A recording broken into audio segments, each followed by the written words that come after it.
Welcome everyone to our review of Solo. This is going to be a non-spoiler, then a spoil the shit out of it review. Let's see, with me, not as usual, but with me this time is Jason. Heyo! Look at that, 2 in a row. Ian, I believe, is at Combo Breaker. He's going to be gone for the next week or so. I'm actually going to end up having to do his Legion review, which will be fun, because I have not watched this season. But Combo Breaker. Yeah, well, and actually, I'm really very jealous because the rumor is they're going to be showing off the first Mortal Kombat 11 footage. Oh yeah, yeah. So I'm really. You are super into Mortal Kombat. I am. You hosted a tournament. Do you remember when I beat your ass without even watching? Yeah. Well, you know. All right, beating me at Mortal Kombat is like. You know. Yeah, but not even watching. I'm like having a conversation with other people as I'm taking you on. Yeah, anyways, it was not hard. We're not here about fighting games or Mortal Kombat or anything else. We're here about Solo, a Star Wars story. This is the second a Star Wars story coming out of Lucasfilm after the purchase from Disney, with Kathleen Kennedy at the helm. The fourth movie that they have put out since then.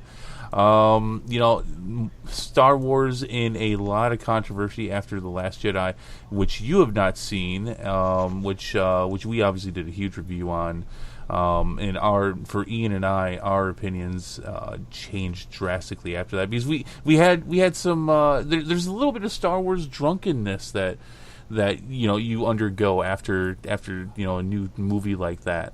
It's kind of interesting though, coming out of this, actually not even coming out of it, going into this movie, and coming out of The Last Jedi, I was very sour on the franchise. I will not go see any of the new Rian Johnson movies that they're working on. I still have a strong stance on that. But, we're about half a year away from The Last Jedi, a lot of people upset. We had agreed that we were going to review this anyways.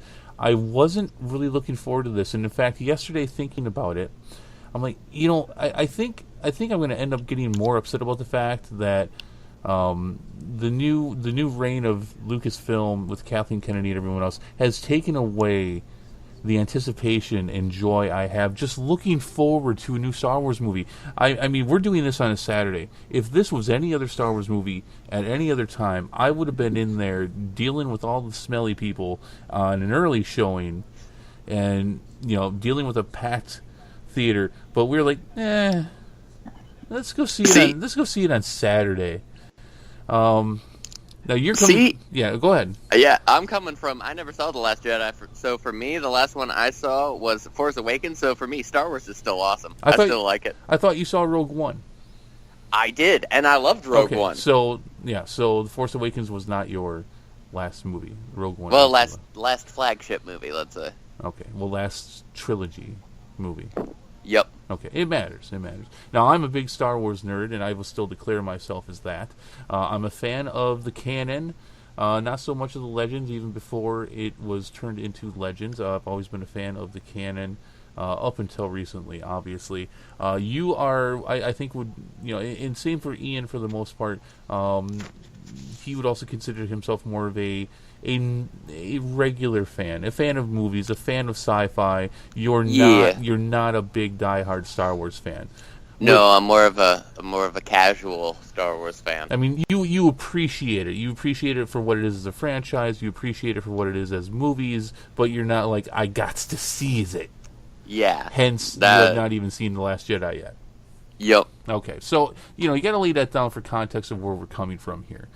Now, that being said, all that being put down, let's go through a quick summary here. Again, we're doing non-spoiler first. Keep that in mind, please. Don't be Captain Spoiler like Ian. Overall feelings of this movie coming out of it. Now, you saw it about, 6 hours ago? Yep. I just got out of the theater about an hour ago here. Your impressions of Solo. I enjoyed it. It did not rewrite the wheel in any capacity, but it felt like a fun summer blockbuster film. We had action, we had a lovable rogues gallery of, questionable anti-heroes. We had smuggling, we had gunfights, we had, surprise reveal characters. It had everything I'm asking for in a movie. And the writing wasn't bad, the pacing was decent, All in all, fun summer film. Good thing to go take your kids to see if you Yeah, have any. if you had, or just yourself. You don't Yeah, need you absolutely. don't need kids to see. And we're long past the days of, well, I got to take kids, otherwise it looks weird. No, we're long past that. I agree. And I lay down all the context that I did to be able to tell you from a perspective of I really enjoyed myself too. I came out of this in the right direction of Star Wars going back to where it used to be in my heart and my mind. Now, will it ever get there again? I don't know. I don't know. I mean, once you find something that you thought was indestructible and find out that it's not, can it ever become indestructible again? Probably not. But this was a good, fun movie. I really enjoyed myself. I had a good time with this. I came in with really low expectations, obviously, looking at a franchise that's in turmoil, which I still believe is.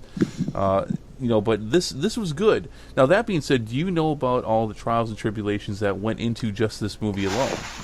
No, Okay. I knew it was coming out. I saw some Yeah, trailers. I yeah. was like, hey, that looks like a cool movie.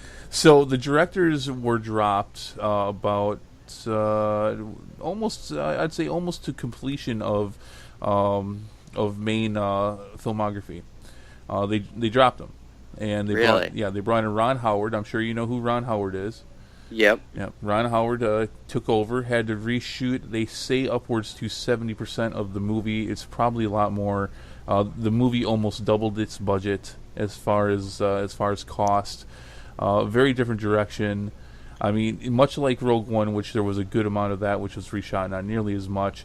You do see scenes, like even in the trailers, you see scenes that don't exist. They're not in Yep. this. They're not in this movie, and you're seeing that again. And that almost seems to be a trend for Disney when it comes to Marvel and Lucas alone. Um, Whatever this will be, and we'll probably never see too many details of what this movie was originally going to be from the original directors. I do not remember their name, but they are famous for the Lego Movie, which, quite honestly, I wasn't sure was the best fit. Anyways, this was a good fun movie. I had figured at least with Ron Howard at the helm, we were gonna get a solid movie. And we did. This is a good film. Obviously the biggest worry about this movie is going in. How is Han Solo going to be depicted? How Chewbacca, Lando. You're stepping on some holy territory here for some people, Yeah. and you're telling a story that a lot of people, quite frankly, didn't want to be told. They liked they either liked how Legends did it, or they liked the fact that you didn't know. And I think there's good arguments for that, for whatever your perspective is. I go into these things even after the Last Jedi. I go into them thinking, well, okay, this is the canon. It's do or die here. Either it sucks or it doesn't. Either it's great or it's not. What do you think? I have to disagree there. Okay. Like as somebody who's not such a big fan, it was a fun movie. They took characters that were already recognizable. You don't have to reintroduce Han Solo. He's Han Solo. Anybody who's seen any of the original trilogy knows who he is. They sort of know what to expect as far Well, as his character's he's gonna one be. of the biggest. He's one of the biggest characters in fiction ever. With Chewbacca, you know who Chewbacca is. You know who Lando is. Mm-hmm. Like yeah, it skips a lot of the dreary sort of reintroduce this character, all their motivations, yada yada yada. We got a short, sweet introduction to him. Got straight into the plot, and that was a great way to do it. It served as a shorthand. The fact that these characters were so well known, it means we don't have to get into depth of who we are. We already know who they are. We see them in the future. We know, at the base who their personality is going to be. Which meant that they could take a little more time to get into the new characters. Yeah, I'm not. Yeah, I think we do disagree. I wasn't sure where you're going with that at first. I think they take. They don't spend a whole lot of time. Like, we don't see Han as a 5-year-old. In fact, there's still a fair amount of mystery as far as parts of his past, which Yeah. I won't go into detail at the moment. But no, I think we get. I think they do spend some time going in, introducing these characters enough. Yeah, well, I'm not arguing that. Maybe I didn't phrase that well enough. What I meant is like, uh, when we got A New Hope, like we sort of had to learn across the whole movie what kind of a person Luke was. You know, what kind of a person Kenobi was, what kind of a person Han Solo was. So instead of trying to hammer in those personality traits, they took some time to let us get to know the character, but they didn't overdo it. You know? No, I don't think they. Yeah, I agree with you. I don't think they did overdo it. I thought it was a good blend. You see some growth, you see some direction to where people are going at the same time. It does depend on what you already know about these characters and some things. And in fact, there's a couple instances where they're true enough to form to where it makes you really happy. It makes you really happy to see what they did. Yeah, absolutely. And, as somebody who's seen the original trilogy, I did appreciate, there was a healthy amount of references to the original character. Oh, yeah. Thrown in there, like throwaway lines from the first trilogy that now take on a whole new meaning. And there's one in particular that I'm thinking of when I say that. Yeah, sure. So let's talk about the two main. Well, maybe not the main characters here, but the two that people were looking at the most: Han Solo, Lando Calrissian, played by Alden. I'm gonna butcher this, but Alden Ehrenreich and Donald Glover. How do you think they did playing these characters? Donald Glover in particular really impressed me. Really? Yeah. Okay. I will say that. It felt like it was the same Lando that we saw right out of Empire. Okay. Now you know what? Going into this movie, seeing the footage and the trailers that I had, I absolutely would have agreed with you. But actually coming out of this movie, I would say that neither one of them did an absolutely great job. But, really? Yeah, but there were moments. I would say actually out of the two, Alden Ehrenreich did the better of the two. Now, there were moments when Donald Glover, he nailed it. I mean, you could not nail it any more than he did. But on the other side of that, for me, there were times when he was really off. Really? I didn't feel that at all throughout the movie. It felt like those characters. Overall, I would say it did, but there were, out of the two of them, it was actually Donald Glover who for me, coming out of this, was like, geez, you had some moments where you really missed the point. I mean, there was one particular part of his character that definitely did not feel very Lando. Mm-hmm. Now I will say this: they were both written really well and directed really well, as far as who these characters are. But there were times when both of them didn't feel like them. And it's tough. It's tough. You're talking about some of the biggest characters in fiction ever. In the biggest franchise ever. And, hey, play these guys, but from 25 years before. And that's hard to do. I'm not. And that being said, you have to take it with a little bit of a grain of salt, because that is to master those characters when you're not the original people who played them is an almost impossible task. So I don't actually take much from the movie. I don't take much away from the movie that they could not master these roles or to live up to what we saw 30 some years ago originally and have seen probably dozens of times leading up to it. I'm okay with it. That being said, I'm just, I'm giving my commentary on how I felt about it. They both missed the mark at times, and who I thought was going to be the better of the two, Donald Glover playing Lando, actually came out as the weaker of the two for me. Nah, I'm still going to stick with my opinion. I disagree with that. Go with it. I'll fight you for it later. Yeah, it felt like the gentleman playing Han. At times his character felt like almost pressed to the background sometimes in dialogue or conversation. Whereas Han from the original series, he was always at the forefront. He was this daring, charismatic guy, and at sometimes he nailed that personality, nailed it straight on the head. And at other times it felt like he was fading to the backdrop, which is not something that Han does. When he's on scene, and he is the center of attention, especially in his own movie.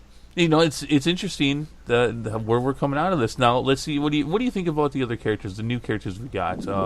Kira, Beckett. I'm looking at a casting list here. I don't see who played L3, the droid. What did you think of these new characters?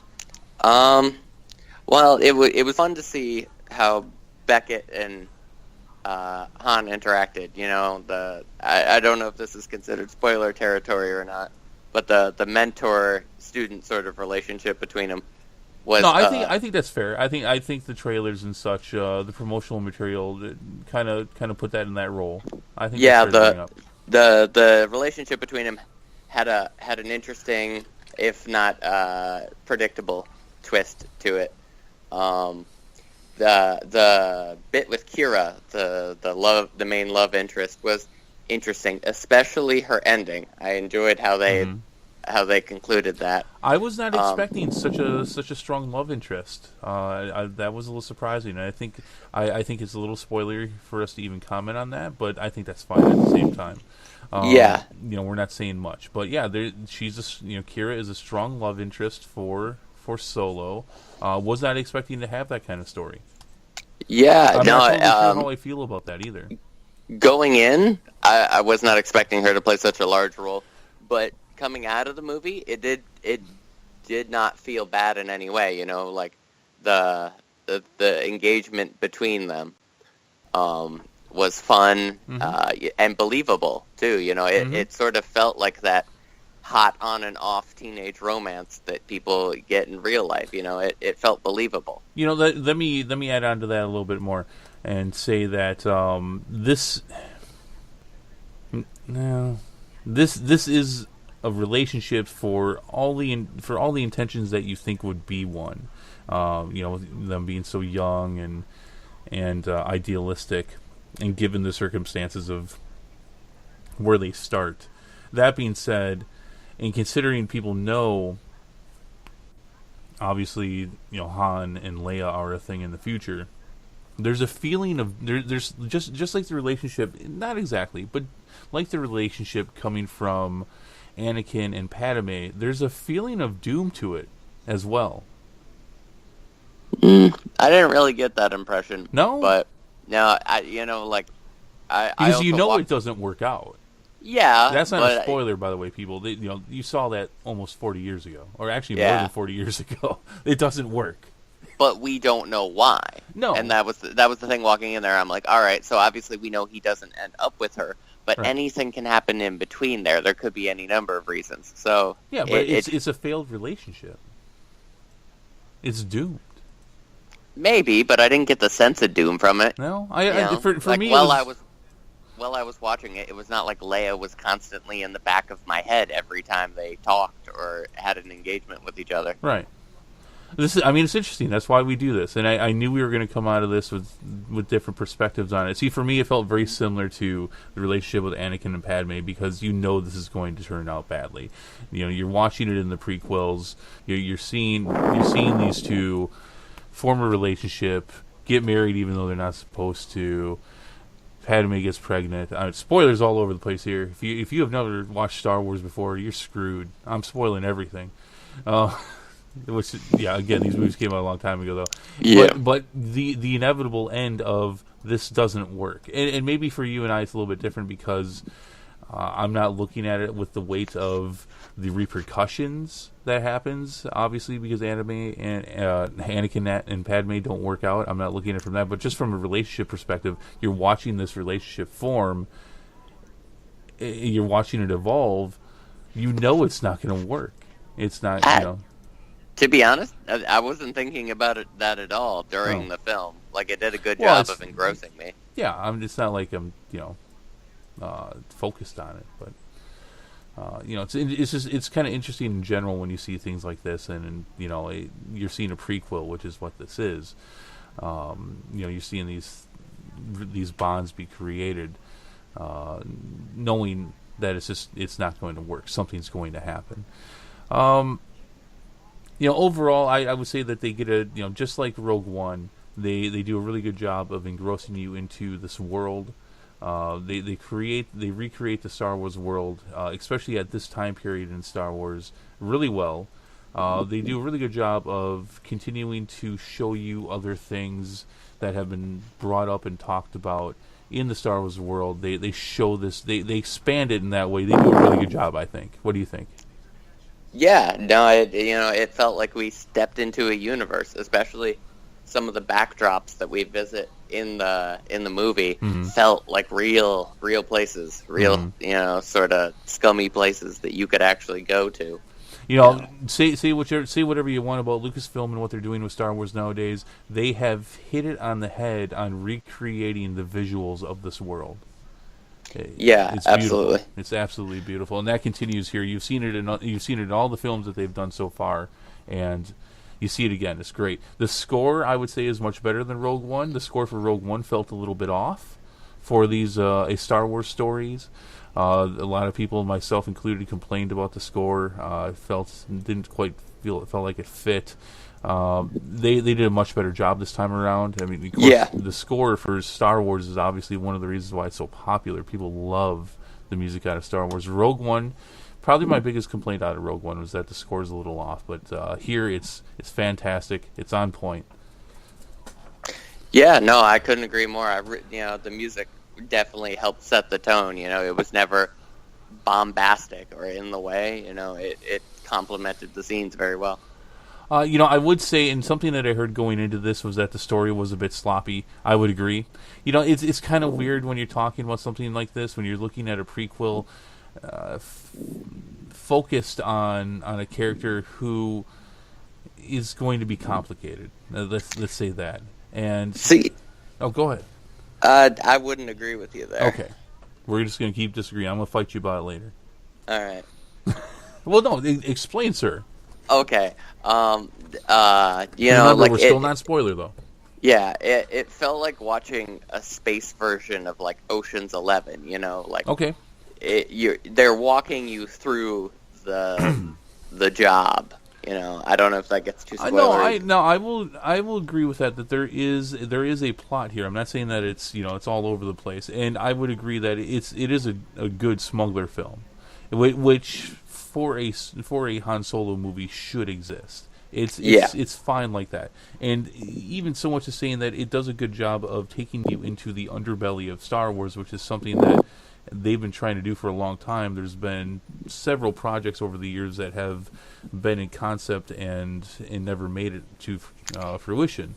I know, that M-rated Star Wars game. Oh, I had my hypes up so much about that. Yeah, so I mean, we got to see that, and I would agree there. And I believe it does a good job of taking you into this world again, like I had said. But I would say that overall, the story here is kind of weak. Well, and the other thing that I liked about this, it's the same thing I liked about Rogue One, is we're not following a Jedi or a Sith, Right. We're not following these people with invincible plot armor necessarily. Like, it never felt like, Agreed. The bullets were magically bending around these characters. And until we get that Obi-Wan movie or something like it that is focused on a Jedi or someone who was a Jedi, I'm glad to see that. I'm glad to see that we're seeing the Star Wars world without Jedi. The space wizardry involved. Right. Even though Rogue One did have a Sith. Yeah. But that's all right, because that's one of the best scenes that's ever come out of Star Wars, period. Oh, yeah. I could talk about that for days. That was great. That's neither here nor there.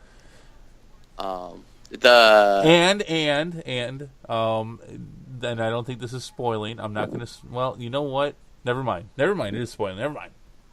All right. You'll have to wait for the spoiler section to find out about that. Okay, I'm sorry. Go ahead. You were gonna make a point. The comedy. There was some lighthearted comedy in there that I really enjoyed. Like, the jokes fell at the right time. It never felt like it was an awkward punchline to something. I'm sorry. Go ahead. I don't know why, but there was one particular moment where I laughed at something this is very spoilery, so I'm not going to get into the details, but there was a moment where I laughed at something that I don't think they intended to be a joke, but it came off as hilarious to me. You had made a comment about the comedy in this movie before we started shooting, and more I'm thinking about that in the back of my head. Do you think that like the original 6 movies don't feel as comedic because we've seen them so many times that those jokes are just kind of glanced over now. Because I'm not sure if I completely agree with that statement. Maybe, but we also know that, like, initially the co-director for the first two films very much wanted the Star Wars universe to be a much darker place. It was George Lucas who wanted to take it in a lighter direction. Right. But, I mean, thinking back to the original trilogy, like, for example, you did have an Ewok steal a speeder. The Ewoks did a lot of stuff in Return of the Jedi that were comedy relief. And I think that was very much George Lucas on his own for the first time, like shining through without anybody else to sort of direct him. I don't know about all that. I don't remember much comedy in Empire, if I'm being honest. Which is hilarious because I think Empire has the most comedy out of the original trilogy. Really? Yeah. The interactions with C-3PO and R2 and Chewbacca and Yoda and even a couple things with Lando and Han. I guess you're right. And that's why I'm not full on jumping on the train that you're talking about here. Now I agree that it feels that way, but I'm wondering if maybe it doesn't. It feels that way because we've seen these movies so many times after decades. And at this point, the comedy is just not going to land for us anymore unless we're probably drunk or high. And we're like, oh yeah, that's hilarious again. So I'm not totally jumping on that train, but I will say it does seem that way. Yeah. All right. But that's pretty much for a non-spoiler. I think we've covered for Solo. Okay. Well. What was the trying to think of the name of that? What was the name of that mineral that makes the hyperfuel? I don't know it. Okay. I couldn't pronounce it if you. Okay, well we'll just go with hyperfuel. 1 out of 10 vials of hyperfuel. What would you rate this movie? Well, one of my hyperfuel vials got leaked into the fusion core, so it's going to be 7.5. 7? Wow. Okay. I wasn't expecting you to, considering what you're talking, wasn't expecting you to take 1/4 of the rating away. You're only giving it a 7.5. Yeah. All right. Jason gives it a 7.5. I'm going to give it, I'm sitting between, I'm going to give it an 8. I'm going to give it an 8 because, I'm going to be fair, and I've been trying to mentally prepare myself to go in and see this without letting The Last Jedi drag it down. At the same time, keeping myself in an even keel as to where I feel about this franchise now. No, this was a lot of fun, and there's parts of the story that I disagree with.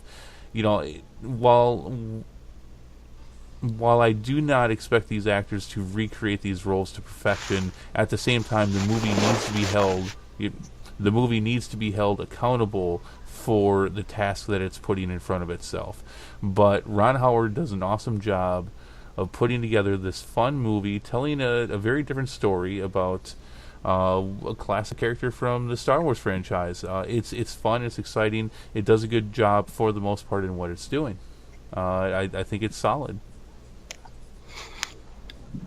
All right, there you have it, folks. Okay, there it is. So, at this point, we are going to go into spoilers. So, let us know what you think about our non-spoiler review and your perspective of that. Go ahead and comment below. If you like what you heard here, please give us a like or subscribe. Actually, you should like and subscribe, not or. You should do both. Yeah, both would be ideal. But right. If you have to pick one, what do you prefer? Subscribe. If you have to do one. Okay, we're going to go into spoilers in 3, 2, 1.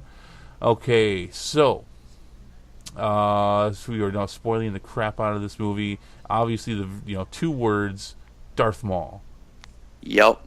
Now, Darth Maul and hand shot first. He did. Those are probably the biggest things that are going to stick out. They did an awesome job of relaying that final part, I would say, of his personality is that... By the way, in the previous part, I mentioned a part that I laughed at that was not intended to be the joke. That was it. Oh, that I okay. laughed when he shot him. Beckett. God. When he shot Beckett. Yup. By the way, how And, awesome was Harrison Ford? How awesome was Harrison I'm sorry, Ford? Harrison Ford, derp. Woody Harrelson. Woody Harrelson. Oh, Yeah. my God. He did a fantastic job. Very similar to, you saw Thor Ragnarok, right? Yeah. All right. So even though Woody Harrelson has a much bigger role, I mean, you're watching Thor Ragnarok, and there is Goldblum just showing this entire cast, this is how you really act. And Woody Harrelson is in a very similar role in this movie. Yeah. But you can just tell he's the guy, but he's so good that he's actually pushing. He's even pushing that back a little bit too. He's like, I am the guy, but he's supposed to be the guy, so I'm not going to be too much the guy. Yeah. No, and he did a very good job at never taking too much of the spotlight. Loved it. He was perfect for the role. So okay, let's get back to it. Darth Maul. Maul, or Darth Maul, whatever. You don't have, what everyone calls him Darth Maul. He's Darth Maul, even though he's Maul at this point. I had heard that there was going to be a huge prequel character seen near the end of the movie. I had presumed it was going to be Maul because it really couldn't be anyone else, knowing what I know about the canon. Yeah. So no, it blew me out of the water because I had no idea he was still alive after episode 1. Yeah, it was really interesting. In knowing what I know about the canon, I'm slightly confused. But now we had talked actually before we started recording here. We had talked mostly about Maul, and I filled you in on some of what had happened. Since episode 1 and what canon's done with them in Clone Wars and Rebels and some books and such. For the extended canon of the Star Wars universe, Darth Maul is still, I think, a lot of people's favorite character. Yeah, there's something about that unique double-bladed lightsaber that just really sticks into people's minds. The vibrant red skin, the glowing yellow eyes, the horns. There's something so innately evil about it all that just screams dark side. And just badass. Yeah, without a doubt. He's just badass, and he's real badass. Not like Boba Fett badass, where people think Boba Fett's a badass, but he never does a single goddamn thing worth doing in any of these movies. He's the worst bounty hunter ever. He's worthless. Which is too bad because he looks awesome. I wish they had done more with the character instead of just had him get eaten. I grew up for years. My brother loved he loves Darth Maul too, but he loved Boba Fett. And we grew up, and he's like, he's the best. And I just didn't get it. I never got it. And the only reason why I think that is because there was a video game for the GameCube where it was like Star Wars Bounty Hunter, where you got to play as like Boba Fett's dad, and then you got to play as like Boba Fett. Well, Jango Fett's different. Yeah. Okay, now he's actually a bit of a legitimate badass. At least now, and we're just talking about what we see in the movies.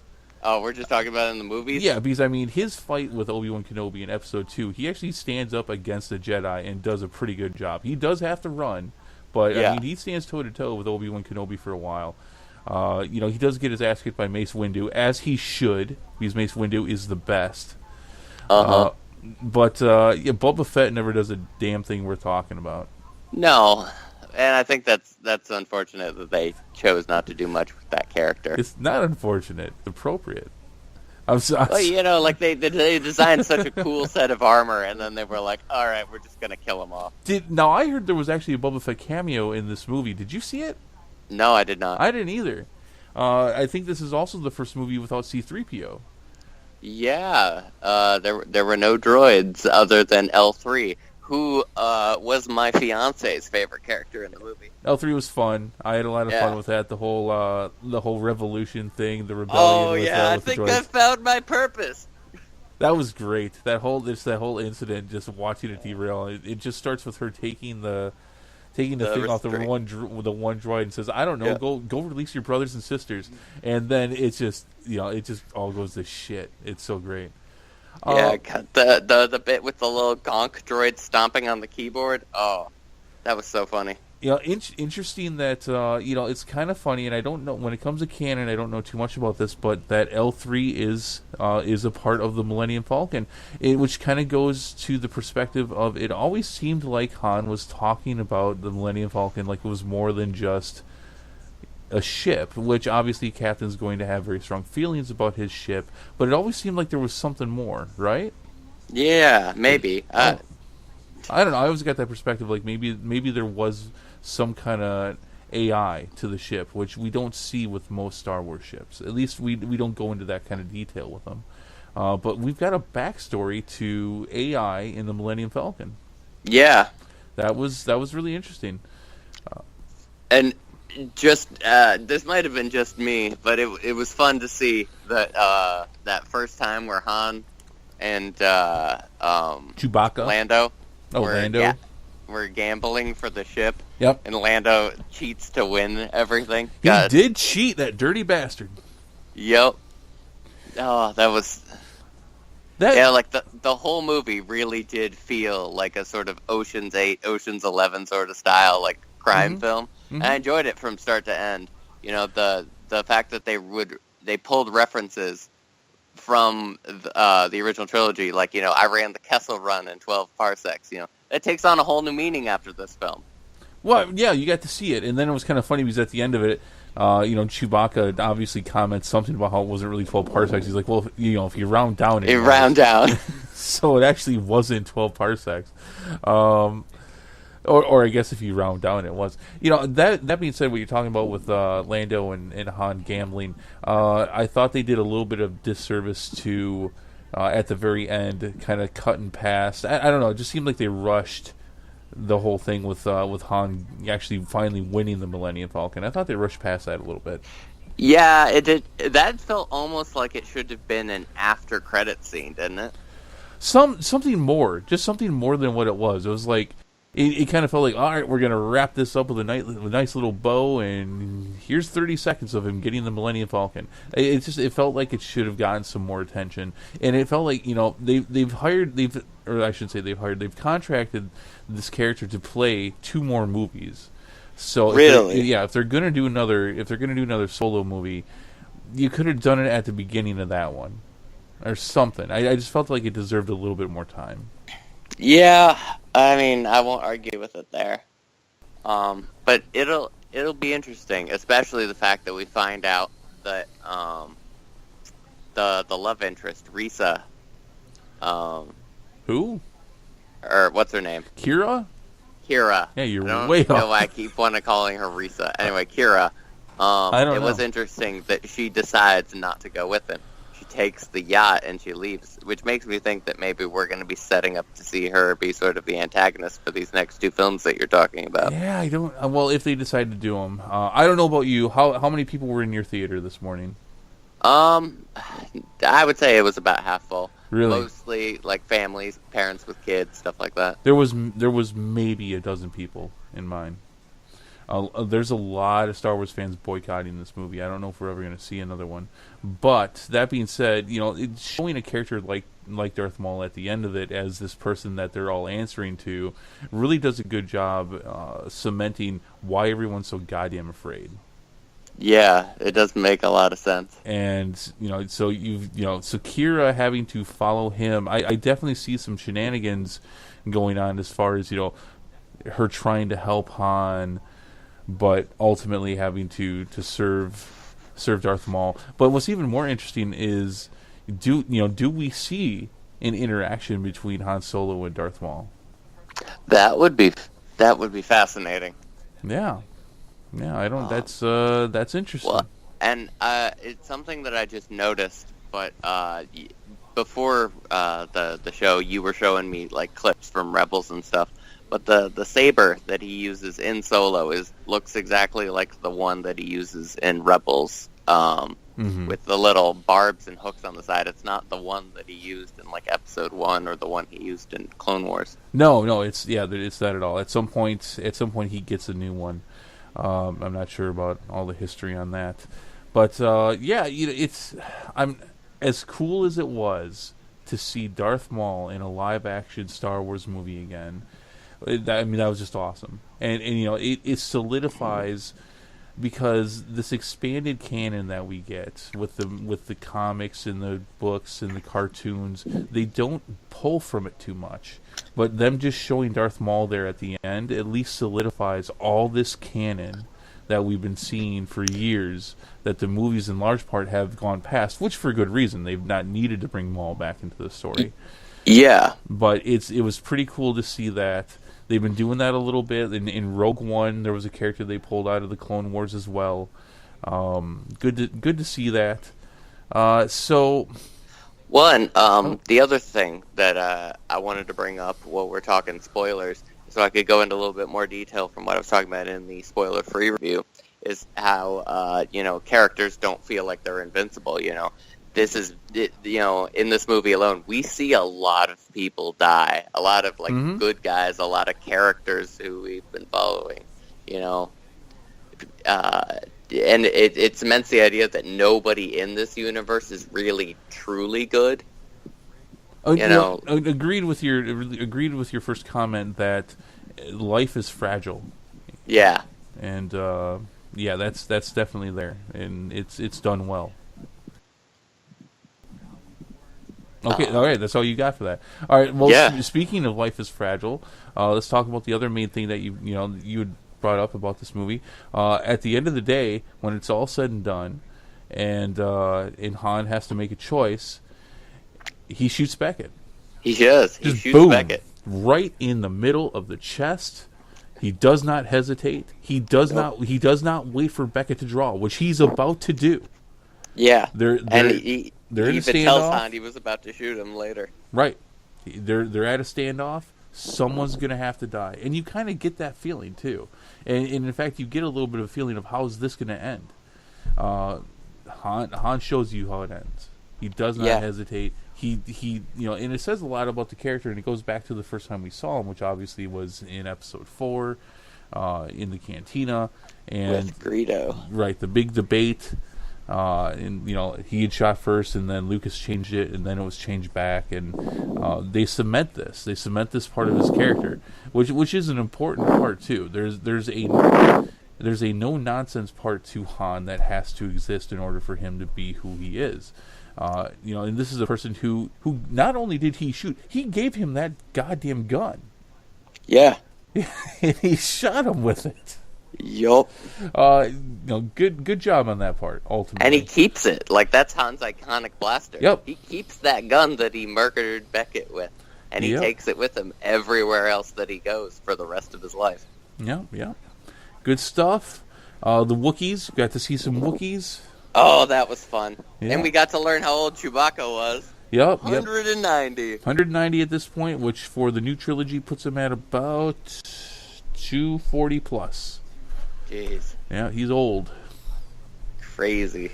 You got to see the first time Han and Chewie flying the Falcon together. That was fun. I mean, yeah, that was good. That was I'm like, all right, but no, that's neat. Well, and it sort of cemented a lot of the stuff that we see in the movies. Like Lando at his core is a coward. He does run off and leave them. Yeah. In the movie, he runs off and leaves them in Empire too. Does he? Yeah, he sells Han out to Vader. Yeah, but ultimately... All right, in the third movie he comes back, but, it's still a part of his character. When the chips are down and it's his life versus somebody else's, he's gonna turn and run. I think you need to watch Empire again. That actually happens at the end of that movie where he turns on the Empire. Oh, does he? Yeah. Well, all right, arguably, it has been, No, you're right. You're right. There is a point 7+ years since I've seen those movies. I mean, you're ultimately you're right. Obviously, that's the big twist is that he does sell them out. But he starts to redeem himself at the end of that movie, and then obviously in Jedi. No, that was pretty cool. I actually kind of wish I hadn't seen that. I'd seen that in a small clip before I'd gone and seen it in the theater. It probably would have hit me better. Yeah. The other fun thing was. That bugged me until I realized later that they were just going to do it was, how there's the fork in the Millennium Falcon, and at the beginning there's no fork. and we find out later that it's been like divoted out. There's a lot of alterations have been done to that ship. I kind of actually, I really like how the Falcon looks in this movie. It never looked so good, in my opinion. Yeah, no, it was fun. I believe that that middle section that is missing throughout most of what we've seen with the Falcon, I believe it is a cargo area, and it's actually referenced that that is the section that Han had to ditch when the Empire boards him and gets him in so much trouble with Jabba the Hutt. That is what's been referenced over the years, is that area that's missing is a big cargo area that can be removed. Gotcha. Now, I don't know that for sure, but that's what I have heard. So, okay. Yeah. All right. Anything else? No, you would thought that this was actually showing some early signs of the beginning of the rebellion. Yeah. Well, it was just one line from the I forget their name. The people on the speeders. You're right. You know, I don't remember the name either. They're very forgettable. With the face masks that look like the bad guys from Destiny. Anyway, those guys, the Destiny lookalikes. Destiny lookalikes. Anyway, she said something about, this is like 60 million's worth of credits. This won't just fund change. This is the beginning of something new. This is the start of a rebellion. Yeah. And I was like, oh. I didn't like that. I mean, if you've watched Rebels, if you've paid attention to canon, now they may be a part of what grows into the rebellion that in years ahead. I do not remember this group being a part of that. Quite honestly, though, it was completely unneeded and unnecessary to add that line in. I would have liked this to have been in large part, rebellion-free story, even though it's a very small part of it. Because at this point in the Star Wars world, the Empire is like, it's to the point now where it's like we're not even trying to look like we're a republic anymore. We're this is a world, a universe run by one guy. Yeah. Also, what did you think that Han turned out to have served as an Imperial soldier? Oh, I knew it. You knew it? Yeah. Oh, I didn't know it. He Yeah. doesn't. Does he make a reference to that in the original trilogy? No, but it was in Legends. It's been referenced again at some point too. I think in the new comics, it's been out for about 4 years now. Okay, because this was my first exposure to it, and I was like, whoa. I believe the original Legends story deals. That's how Han actually comes across Chewbacca and frees him from prison, which is kind of the story we got. He's not in the Empire anymore, but he's still working as a soldier for them, which I thought was a little weird. I didn't quite understand that. I caught that right, didn't I? No, my understanding was that he was a soldier for the Empire. No, and he was, but he does say at one point that he had gotten kicked out. But he's still kind of working for. Oh no, he got kicked out of the Navy. Yeah, he got kicked out of the Navy. So yeah, he's just a grunt. That's what's going on. Yeah, he's just a trooper. He did not make it as a pilot. Yep. That's okay. That makes a bit more sense. I had not actually tied that all together. Okay. All right. Well, I think that is it. Again, let us know what you thought of this movie. We'd love to hear it. Want to hear from all the Star Wars fans, be it a casual fan, be it a hardcore fan. How did this one land for you? What did you like? What didn't? Please comment below. Don't forget to like and subscribe. There you go. Like and subscribe. You got it out. But for now, I think that is going to be it for us. Let's see. We don't have a lot going on here in the next week or so. We're going to be doing our usual TV show reviews. We're not doing our regular weekly show, The Jagged Edge, but we are gearing up. Ian and I are gearing up for some major E3 coverage. So it's a little bit of a breather right now, but then we're going to be covering E3, and it's going to be pretty crazy. Ooh, exciting! Yep. All right, but that's going to do it for us. So until next time, see you later. Bye. Hey people, thank you for tuning into this episode and taking a listen. If you like our content, if you like what you're listening to, if there's anything we go over, hey, please, we would not only love to hear more from you, but if great if you could throw some support. You can subscribe right below. Also, you can toss us a line anytime. That's ksawmedia@gmail.com. Of course, you can tune in for our channel anytime for movie reviews, game reviews, a lot of random wacky stuff. Who knows what you'll hear. And of course, our episode each week where we're bringing the nerdiest things we can find, pick up, and maybe not find. Maybe the stuff that just drops in our laps. But anyway, hey, thank you so much for tuning in. Thank you for listening. We hope to hear from you again later. Take care.